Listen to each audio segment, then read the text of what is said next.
एक समय की बात है, किसी देश में सूखे की वजह से अकाल पड़ गया। सभी लोगों की फसलें सूखकर बर्बाद हो गई। उस देश के लोग खाने पीने के लिए तरसने लगे। ऐसी मुश्किल घड़ी में बेचारे कौवों और अन्य पशु पक्षियों को भी रोटी या खाने के टुकड़े नहीं मिल रहे थे। जब कौवों को काफी दिनों से कुछ खाने के लिए नहीं मिला, तो वे भोजन की खोज में जंगल ढूंढने लगे।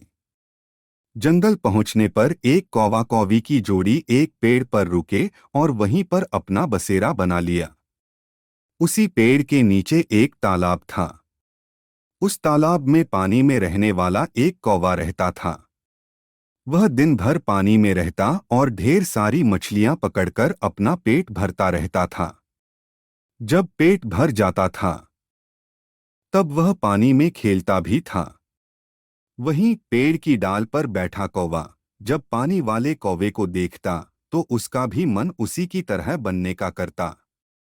उसने सोचा कि अगर वह पानी वाले कौवे से दोस्ती कर ले, तो उसे भी दिन भर खाने के लिए मछलियां मिलेंगी और उसके भी दिन अच्छे से गुजरने लगेंगे। वह तालाब के किनारे गया और पानी वाले कौवे से मीठे स्वर में बात करने लगा। उसने कहा, मित्र सुनो, तुम बहुत ही स्वस्थ हो। पलक झपकते ही मछलियां पकड़ लेते हो। क्या मुझे भी अपना यह गुण सिखा दोगे? यह सुनकर पानी वाले कौवे ने कहा, मित्र, तुम यह सीखकर क्या ही करोगे? जब भी तुम्हें भूख लगे तो मुझे बता दिया करो। मैं तुम्हें पानी में से मछलियां पकड़कर दे दूंगा और तुम खा लिया करना। उस दिन के बाद से जब भी कौवे को भूख लगती, वह पानी वाले कौवे के पास जाता और उससे ढेर सारी मछलियां लेकर खाता। एक दिन उस कौवे ने सोचा कि पानी में जाकर बस मछलियां ही तो पकड़नी हैं। यह काम वह खुद भी कर सकता है।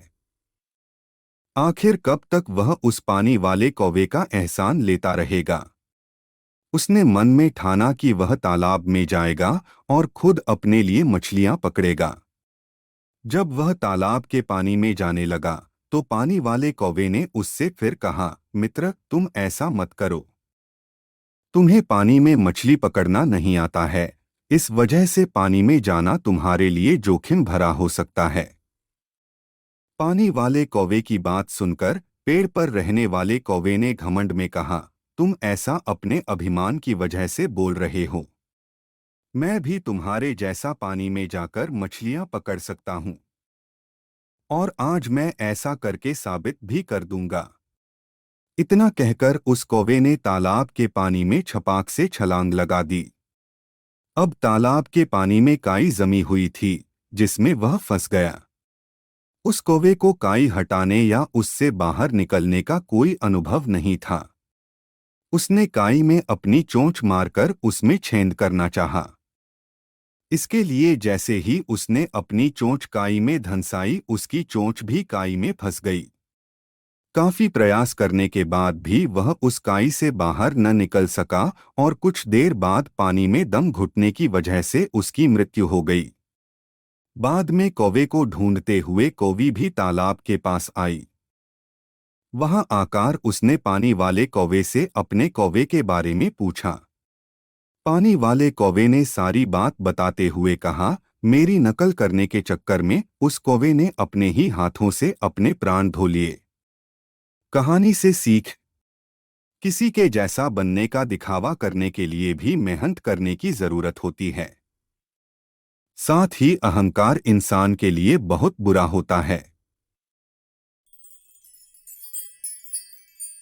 बहुत पुरानी बात है, हिमालय में प्रसिद्ध मानस नाम की झील थी। वहां पर कई पशु पक्षियों के साथ ही हंसों का एक झुंड भी रहता था। उनमें से दो हंस बहुत आकर्षक थे और दोनों ही देखने में एक जैसे थे, लेकिन उनमें से एक राजा था और दूसरा सेनापति। राजा का नाम था धृतराष्ट्र और सेनापति का नाम सुमुखा था। उन समय झील और उसमें रहने वाले हंसों की प्रसिद्धि वहां आने जाने वाले पर्यटकों के साथ देश विदेश में फैल गई थी। वहां का गुणगान कई कवियों ने अपनी कविताओं में किया, जिससे प्रभावित होकर वाराणसी के राजा को वह नज़ारा देखने की इच्छा हुई। राजा ने अपने राज्य में बिल्कुल वैसी ही झील का निर्माण करवाया और वहां पर कई प्रकार के सुंदर और आकर्षक फूलाए के पौधों के साथ ही स्वादिष्ट फलों के पेड़ लगवाए। साथ ही विभिन्न प्रजाति के पशु पक्षियों की देखभाल और उनकी सुरक्षा की व्यवस्था का आदेश भी दिया। वाराणसी का यह सरोवर भी स्वर्ग जैसा सुंदर था। लेकिन राजा के मन में अभी उन दो हंसों को देखने की इच्छा थी जो मानस सरोवर में रहते थे। एक दिन मानस सरोवर के अन्य हंसों ने राजा के सामने वाराणसी के सरोवर जाने की इच्छा प्रकट की, लेकिन हंसाए का राजा समझदार था। वह जानता था कि अगर वो वहां गए तो राज उन्हें पकड़ लेगा। उसने सभी हंसों को वाराणसी जाने से मना किया, लेकिन वो नहीं माने। तब राजा और सेनापति के साथ सभी हंस वाराणसी की ओर उड़ चले। जैसे ही हंसों का झुंड उस झील में पहुंचा, तो अन्य हंसों को छोड़कर प्रसिद्ध दो हंसों की शोभा देखते ही बनती थी। सोने की तरह चमकती उनकी चोंच, सोने की तरह ही नजर आते उनके पैर और बादलों से भी ज्यादा सफेद उनके पंख हर किसी को अपनी ओर आकर्षित कर रहे थे। हंसों के पहुंचने की खबर राजा को दी गई। उसने हंसों को पकड़ने की युक्ति सोची और एक रात जब सब सो गए तो उन हंसों को पकड़ने के लिए जाल बिछाया गया। अगले दिन जब हंसों का राजा जागा और भ्रमण पर निकला तो वह जाल में फंस गया। उसने तुरंत ही तेज आवाज में अन्य सभी हंसों को वहां से उड़ने और अपनी जान बचाने का आदेश दिया। अन्य सभी हंस उड़ गए, लेकिन उनका सेनापति सुमुखा अपने स्वामी को फंसा देखकर उसे बचाने के लिए वहीं रुक गया। इस बीच हंस को पकड़ने के लिए सैनिक वहां आ गया। उसने देखा कि हंसों का राजा जाल में फंसा हुआ है और दूसरा राजा को बचाने के लिए वहां खड़ा हुआ है। हंस की स्वामी भक्ति देखकर सैनिक बहुत प्रभावित हुआ और उसने हंसों के राजा को छोड़ दिया। हंसों का राजा समझदार होने के साथ साथ दूरदर्शी भी था। उसने सोचा कि अगर राजा को पता चलेगा कि सैनिक ने उसे छोड़ दिया है, तो राजा इसे जरूर प्राणदंड देगा। तब उसने सैनिक से कहा कि आप हमें अपने राजा के पास ले चलें। यह सुनकर सैनिक उन्हें अपने साथ राजदरबार में ले गया। दोनों हंस सैनिक के कंधे पर बैठे थे। हंसों को सैनिक के कंधे पर बैठा देखकर हर कोई सोच में पड़ गया। जब राजा ने इस बात का रहस्य पूछा, तो सैनिक ने सारी बात सच सच बता दी। सैनिक की बात सुनकर राजा के साथ ही सारा दरबार उनके साहस और सेनापति की स्वामी भक्ति पर हैरान रह गया और सभी के मन में उनके लिए प्रेम जाग उठा। राजा ने सैनिक को माफ कर दिया और दोनों हंसों को आदर के साथ कुछ और दिन ठहरने का निवेदन किया। हंस ने राजा का निवेदन स्वीकार किया और कुछ दिन वहां रुककर वापस मानस झील चले गए। कहानी से सीख: किसी भी परिस्थिति में हमें अपनों का साथ नहीं छोड़ना चाहिए। हिमालय के जंगल में ऐसे कई पेड़ पौधे हैं जो अपने आप में अनोखे हैं। ऐसे पेड़ पौधे और कहीं नहीं पाए जाते। इन पर लगने वाले फल और फूल सबसे अलग होते हैं। इन पर लगने वाले फल इतने मीठे और खुशबूदार होते हैं कि कोई भी इन्हें खाए बिना रह नहीं सकता। ऐसा ही एक पेड़ नदी किनारे था। बंदरों के राजा का नाम महाकपी था। महाकपी बहुत ही समझदार और ज्ञानवान था। महाकपी का आदेश था कि उस पेड़ पर कभी कोई फल न छोड़ा जाए। जैसे ही फल पकने को होता, वैसे ही वानर उसे खा लेते थे। महाकपी का मानना था कि अगर कोई पका फल टूटकर नदी के रास्ते किसी मनुष्य तक पहुंचा, तो ये उनके लिए बहुत हानिकारक हो सकता है। सभी वानर महाकपी की इस बात से सहमत थे और उनकी आज्ञा का पालन करते थे। लेकिन एक दिन एक पका फल नदी में जा गिरा, जो पत्तियों के बीच छुपा हुआ था। वह फल नदी में बहकर एक जगह पहुंच गया, जहां एक राजा अपनी रानियों के साथ घूम रहा था। फल की खुशबू इतनी अच्छी थी कि आनंदित होकर रानियों ने अपनी आंखें बंद कर ली। राजा भी इस खुशबू पर मोहित हो गया। राजा ने अपने आसपास निहारा तो उसे नदी में बहता हुआ फल दिखाई दिया।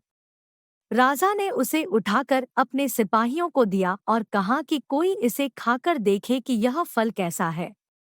एक सिपाही ने उस फल को खाया और कहा कि ये तो बहुत मीठा है। इसके बाद राजा ने भी उस फल को खाया और आनंदित हो उठा। उसने अपने सिपाहियों को उस पेड़ को खोज निकालने का आदेश दिया जहां से ये फल आया था। काफी मेहनत के बाद राजा के सिपाहियों ने पेड़ को खोज निकाला। उन्हें नदी किनारे वो सुंदर पेड़ नजर आ गया। उस पर बहुत सारे वानर बैठे हुए थे। सिपाहियों को ये बात पसंद नहीं आई और उन्होंने वानरों को एक-एक करके मारना शुरू कर दिया। वानरों को घायल देखकर महाकपी ने समझदारी से काम लिया। उसने एक बांस का डंडा पेड़ और पहाड़ी के बीच पुल की तरह लगा दिया। महाकपी ने सभी वानरों को उस पेड़ को छोड़कर पहाड़ी की दूसरी तरफ जाने का आदेश दिया। वानरों ने महाकपी की आज्ञा का पालन किया और वो सभी बांस के सहारे पहाड़ी के दूसरी ओर पहुंच गए, लेकिन इस दौरान डरे समय बंदरों ने महाकपी को बुरी तरह से कुचल दिया। सिपाहियों ने तुरंत राजा के पास जाकर सारी बात बताई। राजा महाकपी की वीरता से बहुत प्रसन्न हुए और सिपाहियों को आदेश दिया कि महाकपी को तुरंत महल लेकर आएं और उसका इलाज करवाएं। सिपाहियों ने ऐसा ही किया, लेकिन जब महाकपी को महल लाया गया तब तक वह मर चुका था। कहानी से सीख। वीरता और समझदारी हमें इतिहास के पन्नों में जगह देती है। साथ ही इस कहानी से यह भी सीख मिलती है कि हर मुश्किल घड़ी में समझदारी से काम लेना चाहिए। एक समय की बात है जब एक रुरु मृग हुआ करते थे। इस मृग का रंग सोने की तरह, बाल रेशमी मखमल से भी अधिक मुलायम और आंखें आसमानी रंग की होती थीं। रुरु मृग किसी के भी मन को मोह लेता था। यह मृग अधिक सुंदर और विवेकशील था और मनुष्य की तरह बात कर सकता था। रुरु मृग अच्छी तरह जानता था कि मनुष्य एक लोभी प्राणी है। फिर भी वह मनुष्य के प्रति करुणा भाव रखता था। एक दिन रुरु मृग जंगल में सैर कर रहा था, लेकिन तभी वह किसी मनुष्य के चिल्लाने की आवाज सुनता है। जब वह मौके पर पहुंचता है तो उसे नदी की धारा में एक आदमी बहता हुआ नजर आता है। यह देखकर मृग उसे बचाने के लिए नदी में कूद पड़ता है और डूबते व्यक्ति को उसके पैर पकड़ने की सलाह देता है, लेकिन वह व्यक्ति उसके पैर पकड़कर मृग के ऊपर ही बैठ जाता है। अगर मृग चाहता तो उसे गिराकर पानी से बाहर आ सकता था, लेकिन उसने ऐसा नहीं किया। वह स्वयं तकलीफ सहकर उस व्यक्ति को किनारे तक ले आता है। बाहर आते ही व्यक्ति मृग को धन्यवाद कहता है, तो इस पर मृग कहता है, अगर तुम मुझे सच में धन्यवाद करना चाहते हो तो किसी को यह मत बताना कि तुम्हें एक स्वर्ण मृग ने डूबने से बचाया है। मृग ने उसे कहा, अगर मनुष्य मेरे बारे में जानेंगे तो वे मेरा शिकार करने की कोशिश करेंगे। यह कहकर रुरु मृग जंगल में चला जाता है। कुछ समय बाद उस राज्य की रानी एक सपना देखती है जिसमें उसे रुरु मृग दिखाई देता है। रुरु मृग की सुंदरता को देखने के बाद रानी उसे अपने पास रखने की लालसा करने लगती है। इसके बाद रानी राजा को रुरु मृग को ढूंढकर लाने के लिए कहती है। राजा बिना देरी किए नगर में ढिंढोरा पिटवा देता है कि जो कोई भी रुरु मृग को ढूंढने में मदद करेगा उसे 1 गांव और 100 सोने के सिक्के इनाम में दिए जाएंगे। राजा की यह सूचना उस व्यक्ति तक भी पहुंचती है जिसे मृग ने बचाया था। वह व्यक्ति बिना समय गवाए राजा के दरबार में पहुंच जाता है और रुरु मृग के बारे में राजा को बताता है। राजा और सिपाही सहित वह व्यक्ति जंगल की ओर चल पड़ता है। जंगल में पहुंचने के बाद राजा के सिपाही मृग के निवास स्थान को चारों तरफ से घेर लेते हैं। जब राजा मृग को देखता है तो खुशी से फूले नहीं समाता, क्योंकि वह मृग बिल्कुल वैसा ही था जैसा रानी ने बताया था। मृग चारों ओर से सिपाही से घिरा हुआ था और राजा उस पर बाण साधे हुए था। लेकिन तभी मृग राजा से मनुष्य की भाषा में कहता है, हे राजन, तुम मुझे मार देना, लेकिन पहले मैं यह जानना चाहता हूं कि तुम्हें मेरी जगह का रास्ता किसने बताया। इस पर राज ने उस व्यक्ति की ओर इशारा किया जिसकी जान मृग ने बचाई थी। उस व्यक्ति को देखकर मृग कहता है, निकाल लो लकड़ी के कुंदे को पानी से। न निकालना कभी एक अकृतज्ञ इंसान को। जब राजा ने मृग से इन शब्दों का मतलब पूछा तो मृग ने बताया कि उसने इस व्यक्ति को डूबने से बचाया था।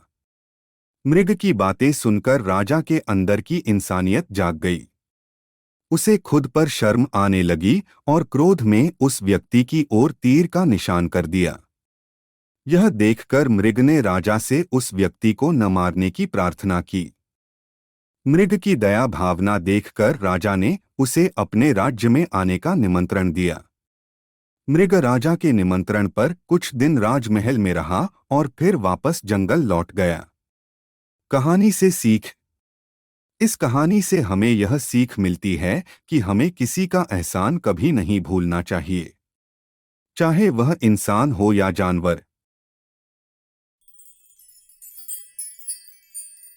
कभी हिमालय के घने वनों में एक हाथी रहता था। उसका शरीर चांदी की तरह चमकीला और सफेद था। उसकी आंखें हीरे की तरह चमकदार थीं। उसकी सूंड सुहागा लगे सोने के समान कांतिमय थी। उसके चारों पैर तो मानो लाख के बने हुए थे। वह 80,000 गजों का राजा भी था। वन में विचरण करते हुए एक दिन सीलवा ने एक व्यक्ति को विलाप करते हुए देखा। उसकी भाव यह स्पष्ट था कि वह उस निर्जन वन में अपना मार्ग भूल बैठा था। सीलवा को उस व्यक्ति की दशा पर दया आई। वह उसकी सहायता के लिए आगे बढ़ा, मगर व्यक्ति ने समझा कि हाथी उसे मारने आ रहा था। अतः वह दौड़कर भागने लगा। उसके भय को दूर करने के उद्देश्य से सीलवा बड़ी शालीनता से अपने स्थान पर खड़ा हो गया, जिससे भागता आदमी भी थम गया। सीलवा ने जो ही पैर फिर आगे बढ़ाया, वह आदमी फिर भाग खड़ा हुआ और जैसे ही सीलवा ने अपने पैर रोके, वह आदमी भी रुक गया। 3 बार जब सीलवा ने अपने उपक्रम को वैसे ही दोहराया तो भागते आदमी का भय भी भाग गया। वह समझ गया कि सीलवा कोई खतरनाक हाथी नहीं था। तब वह आदमी निर्भीक होकर अपने स्थान पर स्थिर हो गया। सीलवा ने तब उसके पास पहुंचाकर उसकी सहायता का प्रस्ताव रखा। आदमी ने तत्काल उसके प्रस्ताव को स्वीकार किया। सीलवा ने उसे तब अपनी सूंड के उठाकर पीठ पर बिठा लिया और अपने निवास स्थान पर ले जाकर नाना प्रकार के फलों से उसकी आवभगत की।